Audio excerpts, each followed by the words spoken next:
Hello everybody and welcome to the first Medusa Games stream of 2021.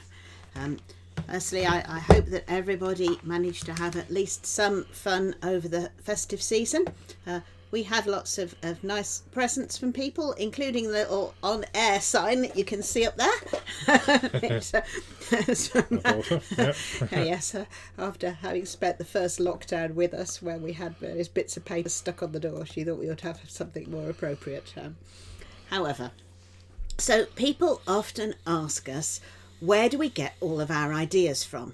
Now, firstly, let me just say that I don't get any ideas at all. So my whole mindset is not creative. I don't come up with new things. All of the ideas come from this man over here. Mm-hmm. And he gets them from more or less anywhere. So we'll watch a television programme, we'll go on a trip somewhere in the days when you can actually go on trips to places. Somebody will say some random comment and he'll think, maybe there's a game in that. Generally speaking, the ideas that go past that very initial "is there a game" tend to have some sort of historical theme to them, and often are to do with films, rhymes, songs, that sort of thing. What I want to talk about today is one particular one which we're working on at the moment, Oranges and Lemons. Now, a lot of you will be familiar with this rhyme. For those of you who aren't, or who need a bit of a reminder, "Oranges and lemons," said the bells of St. Clement's. "You owe me 5 farthings," said the bells of St. Martin's. "When will you pay me?" said the bells at Old Bailey. "When I grow rich," say the bells at Shoreditch. "When will that be?" said the bells of Stepney. "I do not know," says the great bell at Bow. And then it goes on to other things that are nothing to do with the bells. So that's the rhyme as most people know it now. But that's not actually how it started out, is it? No, so the very earliest record of a rhyme very similar to this is this one, from a sort of book of folk tales in the 18th century. 2 sticks and apples, ring the bells at Whitechapel. Old Father Baldpate, ring the bells at Aldgate. Maids in white aprons, ring the bells at St. Catherine's. Oranges and lemons, ring the bells at St. Clement's. When will you pay me? Ring the bells at Old Bailey. When I am rich, ring the bells at Fleetditch. When will that be? Ring the bells at Stepney. When I am old, ring the bells at Paul's. And there's also I've come across a longer version with an awful lot more, 15 different verses to it. So this is the inspiration. But then the other thing about Medusa Games is not just that we have lots of different games with lots of different historical settings, but also lots of different types of game. And so, whereas the last children's rhyme that we took, Tinker Tailor, turned into a fairly light family card game, this one is something that you decided was going to turn into much more of a sort of longer term strategy, think it through, lots of little cubes put in different places. The Euro game, which is the one game we haven't actually done really so far in the strict sense. You know, the Magnificent Flying Machines is we might call American style, competitive game with a fair element of luck going on in there, and you've got your sort of card game with Tinker Tailor, more of a strategy game really with either Nine Worlds or Great Fire. Yes, Nine Worlds has Euro elements, but it's got far too much player interaction to be a Euro game. Sort of Euro, yes, and Great Fire is definitely not a Euro. Is also interaction and also more of a chance element in as well. Chance as well. So we wanted to do something which was more of a Euro style game, and this rhyme occurred to me. Now, for the people that don't really know, what does this actually mean? What does this rhyme mean? And what it seems to relate to are different parts of London, and the bells and the churches in different parts of London, and the things that went on in those parts of London. So Oranges and Lemons is about the wharf near St. Clement's where the fruit is brought ashore. The bullseyes and targets is the archery butts, where they practice archery. In sort of medieval period, it was a legal requirement to practice archery at one point in our history. In quite a few points, most notably with Elizabeth the First and the coming of the Armada and other things, and everybody had a duty to go and practice archery on a Sunday afternoon. That's right. And then halfpence and farthings is to do with sort of money lending, and there's several references to that. There are several parts of London that were involved in that money lending business. The places where cakes and things like that were made, pancakes and fritters at St Peter's. 2 sticks and an apple. This is a bit of an obscure one. This, and the thought and the theory is this relates to the fact that Whitechapel was actually where the bells were made for most churches, or a lot of churches were, and there's a thought that this might relate to a handbell, where if you think about a handbell with a sort of a handle, and the apple is the bell, and that's the sort of theory that relates to the to Whitechapel where the bells are made. Pokers and tongs is probably a fairly grim reference to St John's Chapel issued in the Tower of London, and sort of torturing and things like that, and so on. And so there are lots of different locations with different things that happen in them. So we've taken that sort of an idea into the game. So if we show you how the game as it looks at the moment. This, of course, is on Tabletopia, which is a prototype. As you can see, it's very much obviously prototype art at this point in proceedings. We haven't involved an artist as yet, but this allows us to do play testing. Yes, and equally, because it's such a very early stage game, this isn't one that you can go on. So for those of you who don't know, if you're interested in Medusa games in general, our 4 published games, Nine Worlds, Great Fire, Tinker Tailor, and also Flying Machines, are all available on Tabletopia for free to actually play.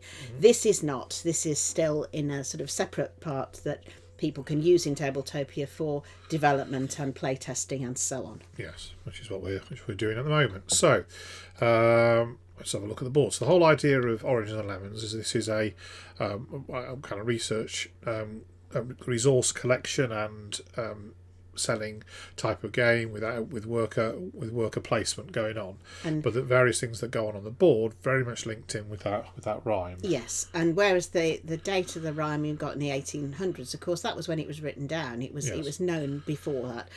The activities here, some of them were going on a lot earlier than that, but all of these activities, probably fair to say, were happening still in the 18th century. Indeed, there were. So, what you're going to be doing in the game is you're going to be eventually attempting to get the points, which are going to win you the game, and you get points for a variety of activities, which we're going to show you in a minute. So, you can attempt to become the mayor of London and get the votes, some sort of a political approach. You can get into the money lending business and actually be issuing loans. So, you're becoming a bit of a loan shark, basically.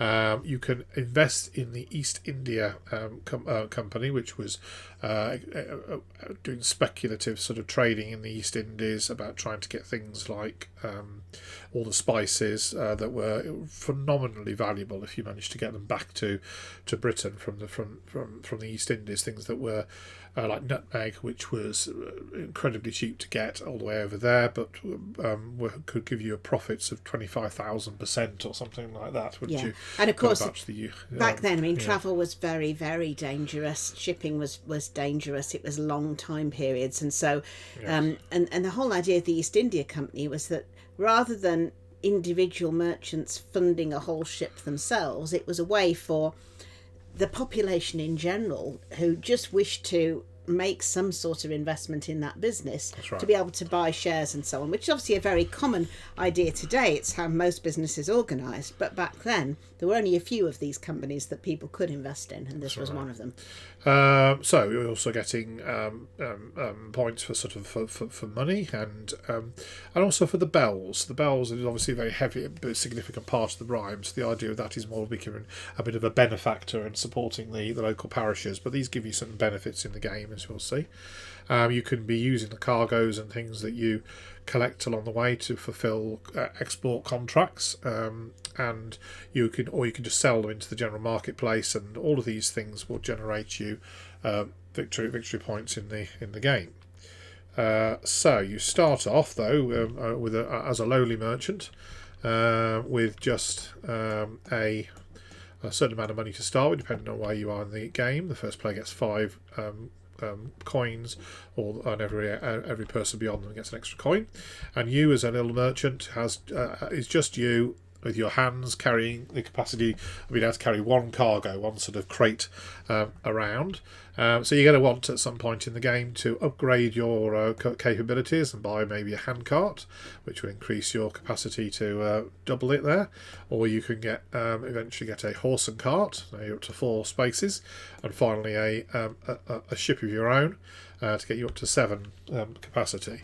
So that's one of the things you'll definitely be wanting to do in the game, and these are all worth points. Anything with the numbers on like this are all mean that they're worth victory points in the game anyway, but they're going to give you more stuff and ability to carry things. You've also got these bells in your colours, and one of the things you can do in the game is to buy the bells and to place them on those locations around London. Now these are worth victory points, plus they also give you certain little bonuses in the game, which we'll come to. So when you start off, you really don't have anything apart from a few coins in your hands, and you've got to try and sort of turn this round into a sort of a winning strategy. So what you do is you have a couple of workers in your colour, and you place them on the board. So there is an action, a worker placement phase, and then we activate each of the locations around the board, starting with space 1 round to space 15. Now, one of the relatively unusual mechanics in the game is that when everyone places their workers in sort of order, but then when they are activated, as each one is activated, it then goes back onto the track. So the first space on the board is the place where you get your lemons from. Yep. And so if you choose to go there, it means that the next round you are going to be one of the first people in the order. Whereas if you go on and try and get votes as a support your bid to become Mayor of London, which is the 15th space, you will be amongst the last that worker will be one of the last workers that will get placed on the subsequent turn. So you have to sometimes think about that order a little bit, particularly if you think you're going to want to go early in a particular round. Another mechanic which is more common in games is that you certainly do have to consider the order because of the events that happen. So yes. you get cargo, for instance, so you might get the lemons in and then you need to sell them later on, but you also need space to put them. Yep. And so as you're going around the game, it's no good deciding you're going to buy lots of items before you've actually reached the point where you can buy the storage for them. That's right. Or before you're in a position to sell them. Yeah. So that so there you is do have to think about the sequence in this. So the places you might want to place them on each of the locations. Like let's zoom in on St Clements here, which is the oranges and lemons, and this will have a certain number of locations dependent on the number of players in the game. So if it's a 2-player game, there'd only be 1 spot here. 3 players, there's a couple of spots. 4 players plus, there are 3 spots, and you would place your worker there if I was the blue player, and then it would be green's choice to decide where to place their worker. They might decide to go over here, for example. If when you place your worker on a location there is a coin, that means that there is a cost which you have to pay at that moment in time as you place your worker in order to be able to go there. And again, you have to be careful with that because in some of the locations you'll notice have quite high charges to go there, like the East India Company investments. So at the moment, if I wanted to place and go and do an investment, at the instant that I place it, I have to be able to pay those 8 coins.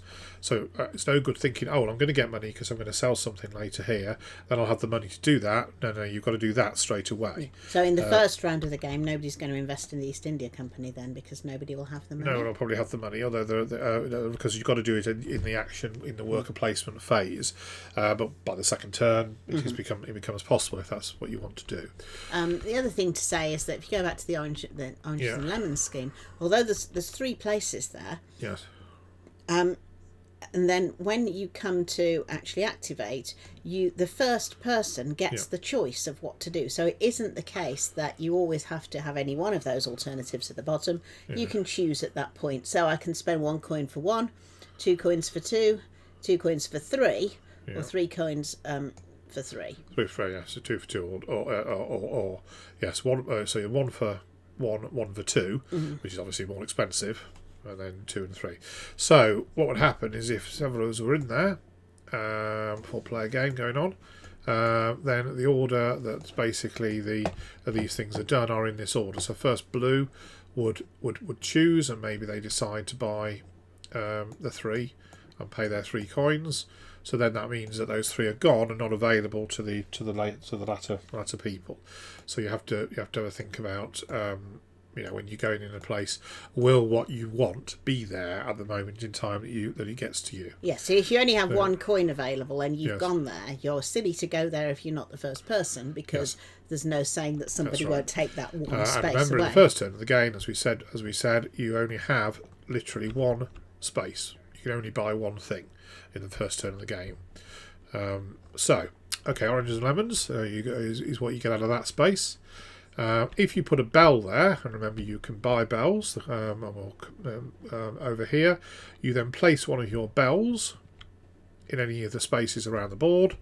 So if I was to place my bell in St Clemens, that means that I have the option when I buy lemons there to buy an extra lemon for an extra coin. So I would have the ability to buy 4 lemons there for 4, and everybody else would be limited to just 3. And again, you're not going to be placing your bell in the first round of the game, or rather you might do. You Yes. might buy a bell, but by the time the bell was there, it would be too late for that to apply to that particular square, Yes. because it would already have happened. But, So it's but always the for bells are future about things. future turns. Yeah. So this place here, which is the Margaret's, as we said, that was the archery practicing places, the butts. So this is archery competition going on, and the first person in there can get 3 coins. So it's one of the locations you can go to simply get money, or the second person in can get 2 coins. But if you've got your bell there, you get an extra coin, or whatever you've won. Brickbats and tiles, and the bells and giles. So this is about sort of bricks and tiles and things like that, sort of masonry and things. So this is where you buy those. These are a little bit more expensive than oranges and lemons, but they will sell at a slightly higher rate. Then we get to the first bit of the money lending thing. Halfpence and farthings and the bells and St Martin's. So what happens here is that you can go in there and you can hand over money. So remember, we start with 5 coins. So one of the options in the first term might be to issue a loan. When you take a loan, you take it and you flip it over. On all of the loans have on the other side a little coloured dot, and this will explain when we get to the East India Company, because loans, in terms of the interest that you get paid on them, vary, and things can go up and down, as they say in the markets. There's a risk element, but normally what would happen with a 1 loan is it will cost me 5 to buy. I get 1 coin interest out of it every turn of the game. The game length is 12 turns, so provided I buy loans early enough, then I'm gonna get more. I could quite easily generate double its value, or in the course of the game. And we have different sizes of loan there, don't we? We do, also have a yes. 3 and a 5, but I can't just go in on the first turn and buy a 5 loan, can I? No, you have to have a 1 loan, and issued a 1 loan before you build your business up, basically, before you're allowed to issue a 3 loan, or before you're allowed to issue a 5 loan. And as I say, these are different colours. There are 6 different coloured dots. These are worth victory points at the end of the game. And of course, the person who's issued the most loans gets 5 victory points for being, for doing that. If I put my bell there, it reduces the cost of this, so I can be issuing loans at the cost of 4. Pancakes and fritters, so the bells of St Peter's. And that's where you get to buy your pastries. Your pastries and your cakes and things. So it works just like the orange and lemon right. squares. Again, a little bit more But expensive. a bit more expensive. Now this is Whitechapel, and the Whitechapel is the foundries where the bells were made. So this is the place that you go to buy your bells. And again, you have to buy a 3 bell before you're allowed to buy your 7-point bell, and before you're allowed to buy your 12-point bell. And if you buy all the bells, Yep. so once you bought all the bells, that's one of the end game features, isn't Indeed, it? But it's yes. not the only one. It's not the only one, but that's one of the things that triggers the game. If all locations where bells can go are filled, or if one person has done all of their bells, then that would be an end game. So that 12 thing. turns in the game could actually be a lot less if somebody was It may set be, on yeah. set on just doing bells. But although in theory you could finish the game very quickly that way, you wouldn't actually want to, because you wouldn't have had time to do much. And No. if you'd just been doing bells, probably other people would have been doing other things. And also, it's probably difficult for you to actually generate the amount of money you need, because it would cost 5, 10, 15, 25, 40 coins to do all of that, and that's going to be difficult to do just without doing other things in the game. So on average at the moment, their games tend to be sort of 10 to 12 rounds, That's right. don't they? Yeah. Okay, St Catherine's is the markets, maids in white aprons, basically the market sellers. Now, the way the market works is that you put your worker into the location of the type of goods that you want to sell. Let's say those oranges and lemons, and that means I have the opportunity to sell oranges and lemons at 3 each. I can buy them up here, probably potentially at 1 each, and sell them at 3, making a profit, which is one of the ways you do, get money generated. And if somebody already gone there, then you have to go in the next square over, and you'd only get 2. And you'd only get 2. Still a profit, but not as good a profit. And then, as we can see, you get 1 more each for the bricks, Yep. and then the pancakes are 4 and 5. And the kettles and pans, which we haven't come to yet, are the most lucrative. The ironworks and things. But again, you need to be able to transport your goods. You also need to be able to sell your goods or use them for some other purpose. Yes. So again, if you're going around the board thinking, okay, I can buy lots of cheap lemons, have a look and see, because if somebody else has already got all the selling spaces for lemons, you can Yes. buy them, but you're not going to be able to sell them there this turn. You might have other things to do with them, or you might be able to hang on to them, but you're not going to be able to sell them. You have to watch that. Now, the bells there give you an extra coin per transaction, not per cube, but per transaction. Underneath the markets, there is this little tracker, and you put your little cube on there, and every time you do a transaction, it moves along, which gives you additional victory points as you progress along there. And again, the person who's furthest along that track will win the victory points. And again, that's one space every time you do a transaction, That's right. rather than the number of cubes. Yes, indeed. Now, the other thing that's on this, which is this little space here, which is a place that you can sell in bulk stuff that you get through the East India Company. Well, I'll explain that in a moment. You generally don't want to go there. That's a bit of a sort of a not very profitable option, but it allows you sometimes to sell something if you have no choice. Okay, so Pokers and Tongs, so the bells of St John's. This is a place to go to. You're appealing for the charity, if you like, of the government or the crown. So it's a place to go to get either to get a bit of money, to get a victory point, or to get either the yellows, or that should now be red actually. The 2 lowest value cubes are a place to go to there. So if you've got really no money at all, it's another place where you can get something to potentially keep you going in the game. Or even if you did have money, but somebody else already gotten all the squares you want, and you've got the last pawn to put somewhere. Then you might as well do that. The bell there allows you to place your worker in a location that somebody else has already gone to. Mm-hmm. That's quite powerful, actually. Yeah, that can be quite powerful. Yeah, you right. So kettles and pans, say the bells of St Anne's. This is ironworks. Bell there means you can buy those cheaper, and they're the most they're the most profitable items over here. Then we get Old Father Baldgate, say the slow bells at Aldgate. Now, this is meant to refer to a saint, I think an Anglo-Saxon saint, who was the sort of saint of transportation and things like that. So, hence, this is a place that you can go to upgrade your capacity of your transport. A bell there also gives you a sort of a warehouse with an extra capacity, which means that rather than having a capacity of 7, you've actually now got a capacity of 8. And also is an option early on in the game for getting an extra an extra space because you struggle in the early part of the game to have enough space to be able to buy and sell stuff and get going. So that's one option. You owe me 10 shillings, say the Bells or St Helens. So this again is about money lending. There's a couple of options here though.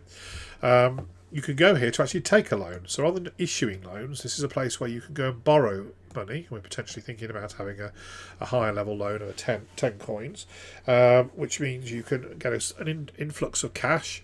However, you have to pay 1 coin interest on this every time we get round to this space, unless you've either gone there, because you can go there for an action and not pay any interest that particular turn. Of course, it is taking an action to do that. If you have a bell there, you never pay interest on loans. Effectively, you can take interest-free loans. However, you must repay the loans at the end of the game, otherwise they're worth minus points. Another thing that you can do here, the third thing, is you can take these little tokens, and what you do with them is you place them on an existing loan that you've got, where you've given the money, where you've issued the loan, and you're getting interest, and this increases the amount of interest, inbound interest you get by one coin. So you are getting a higher return on your loans. So again, if you've got a spare person at the end, that might be a place to put them. Yeah. And also, if you've got loans, if you've gone down the loan route, then that can increase that. Okay.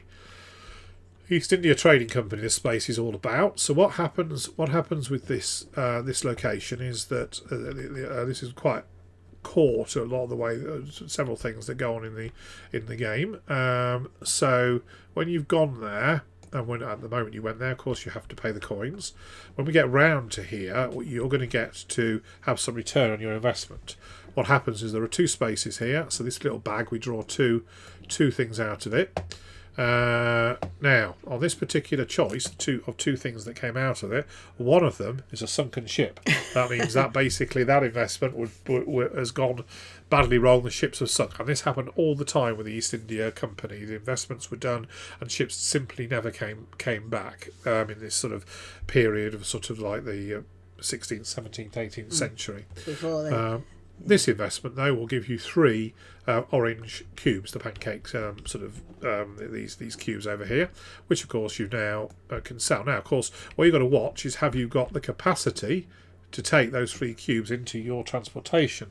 If you have, so say you've got round to buying some of your stuff, then you just transfer the cubes directly into your warehouse, and you flip over the thing to show that you've done an investment, and the person who's done the most investments gets victory points. However, if you can't do that, then at the end of the turn, you will lose a cube from your investment during a sort of spoilage phase, and it reflects you storing your stuff on the ship, bobbing away in the Thames, waiting to be unloaded, and gradually things are going off and getting rusty or decaying. So that's obviously you don't want to do. So, and you might, if it carries on being a problem in terms of capacity, that's where the bulk sale option in St Catherine's comes in, because you can at least go there and sell things at either 1, 2, 3, or 4 for the 4 types of goods, just to get them off your hands. Okay, now the other thing, the other sorts of options in here, we have quite a few different ones. It says waiting to see if we can find one. Some of these are have a little infinity symbol. There we go, at the top. And what that means is that you get those goods every turn of the game from then on. There's only about 8 of those of the 36 tiles of those. So you look out for those, because that's a regular source of income. Now, if you've got the 2 tiles that came out, we will look at, and this affects the interest payments on the loans. Remember, the loans have little coloured dots on, as we showed you earlier. 2 blue ones here, this one down here, this loan down here is a green one. So what we do is we look at the coloured dots that are on these loans. If they have, if they're hollow like that, so this is a red coloured dot, then what that means is, let's get another one that's just a colour on its own. Great, there we go. So this green would mean that I lose a coin of interest off my green loans. So my green loan down here should be generating me 3 interest plus 1 if I've got one of those little tokens on it. For 4, I'd only get 3. Obviously something's gone a bit wrong with the market. However, if the colour has a sinking ship on, you get no income for any loans of that colour that turn. There's only one sunken ship for each colour, so you hope to see those sunken ships come in and go by before so they don't affect you. If there is a coin on it like this, you get an extra income. So markets go up and down. That's a good thing. If you've got and a black, got an infinity symbol on there, so that'd be 3 every turn plus an extra coin every turn. That's 3. So there's 2 things going on this board. This is both controlling what I get back if I invest in the East India Company. So me as an individual can give 8 coins and put my worker there, and I'm going to get one of these back and take it to my work area, and I'm going to get every turn I'm going to get those 3 coins. But in addition, the coloured dots on it control the interest rate that people get on their loans. So these things are quite important, because it isn't just about me that's investing on it, what I'm getting out of it. It's affect the 2 ones that are there affect everyone that's got a loan. So as the 2 tiles come out, everyone's keeping an eye on that if they've got loans, because it's important to them. Maybe they get more money, maybe they don't get any money. Now, having a bell on this space allows you to choose 3 tiles and decide which 2 tiles are going to stay there and which one to return to the back. Yeah. So on a turn when you were going to go there, you'd obviously get rid of the ship. Yeah. But if you didn't have any loans, you might be happy enough for the ship to be in. And if you weren't planning on using the square that turn, you might actually get rid of that nice 3 lemons every turn. Yeah, absolutely. Because what then happens is, once we've decided who gets the interest, once the people that have invested in it choose their tiles and take it down here, these are then just put in and these are then just discarded over here. Are just discarded and don't come back into the game. So if you see a tile that you don't want this tile to be coming out because it's going to help somebody else, then let's let it go through and get discarded. Okay, the next space along is Shoreditch. So when I grow rich, say the bells are Shoreditch. So this is Shoreditch was basically it was apparently a slight joke of a rhyme, because Shoreditch at the time was quite a poor area, so there were lots of beggars and things like that. So actually, who's going to grow rich in Shoreditch? Not many people at the time. If you go here, any number of people can go here. There's no limit. There'll be as many spaces as there are players in the game. So thinking back to the rhyme then, will you pay me when I grow rich to the bell so when pigs fly? Yes, that's right, exactly.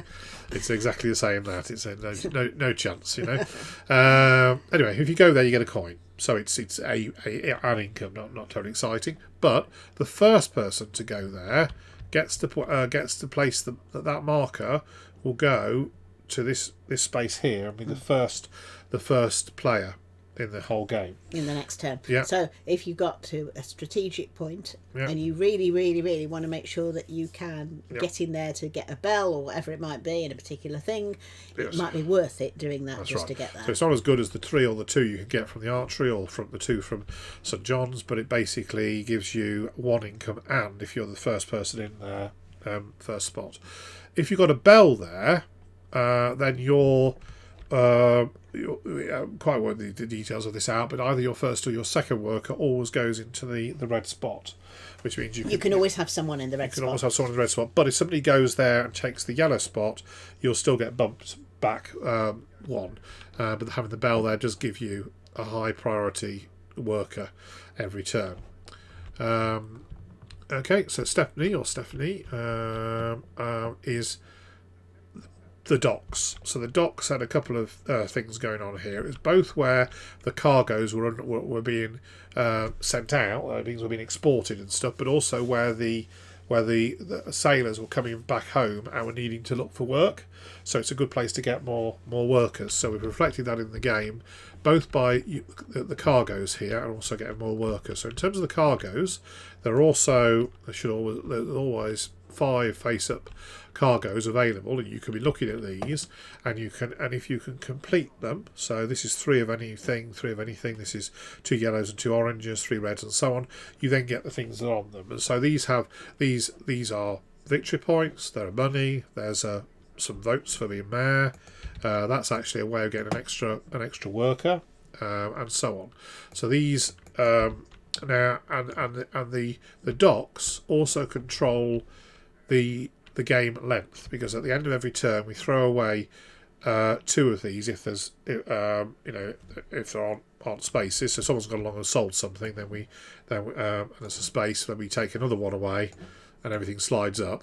So everything advances by 2 every turn, which is the ticker of the game. Yeah. And that will generally mean the game will last 12 turns. So 12 is the maximum. 12 is the maximum, but it could be a little bit less, because there are in a multiplayer game where there are 5 or 6 players. There's an option for 3 people to go there and do that. Normally it's 1 or 2 people. And also, of course, the game can end earlier if people get on and make the bells. Yeah.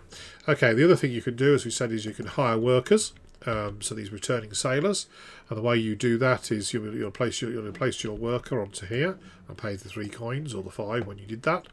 When you get round to it, you have to hand over cubes, which equals the number of workers you've got already. So at the start of the game, so there's 2 greyed out ones there. That means you need to hand over 2 to get your 3rd worker, then it'll be 3 to get your 4th, and 4 to get your 5th worker. And it's quite important to try and get your 3rd and hopefully your 4th worker in the game, because they really do improve the number of things you can do, as is typical for worker placement games. So as in any worker placement game, it's always a balancing act between having enough money, having enough people, having enough things, and having the ability to do stuff with those things. Yes, indeed. So then the final space here, this is space 15, and this is the Great Bale of Bow. Of course, Bow, the Bell of Bow was all about being a cockney, wasn't it? If you were born within the sound of bow bells. And this was the thing. So this is about the City of London, and I thought, well, this is the Lord Mayor sort of situation. So you go here in order to take one of these things, and these will have different numbers on the back. There's a 3. They vary between 1 and 4.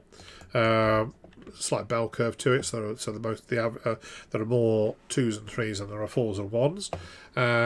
But the number of votes you bought, effectively. That's right. You sort of bought the votes, and these are worth victory points, but also the person who's got the most votes becomes the mayor, and that gives them extra victory points at the end of the game. If you've got a bell there, you get to draw 2 and choose the one that you want to keep. So if you're going down the political route, that's this to get points, then that's worth having the bell there. Actually, we didn't mention the bell here, which is that you can fulfil these contracts for 1 less cube, which is really quite a good option as well. So that's a general overview, and what we've got there is just. Well, that's the end. That's the end of the turn. So we replenish any cubes. Any people that have got those goods that generate goods every turn. That's when they get them. You then throw away spoilage on these in your investments if you can't transfer the stuff into your warehouse, and also get rid of 2 of the cards for the exports if they have nowhere to go. And on we go to the new turn. At the end of things, we then tot up the various points, and then we decide who gets these things. The first player gets 5 points. Second place gets 3. If there's 2 tied players, they'll each get 4. And so you're trying to look at those different strategies as to what you can't do everything. So you've got to look at aiming to try and get, ideally 1 or 2 or 3 of those end game things, and go down a route. So there are different strategies. You can go down just buy and sell, make money through the markets and things. Go into the money lending business in a big way. Money lending business. Import and export. Yeah, the bells, of course, making the bells because they're worth points, and they also give you these bonuses. Then there's the investment in the East India Company, which has its element of risk, but can be quite lucrative. Or securing your place as mayor. As mayor. So that's an overview of the game. Yeah. And what we're going to do in the next 2 Sunday streams is we're actually going to do a play test so that you can see how these things play out. And we'll be joined again by Helen and James, who helped us with the play tests before Christmas. So we'll be doing that next Sunday. I think that's all we have for now. So hope you all have a very good week. And we'll see you again next Sunday. Yeah. Goodbye, and we'll see you next week.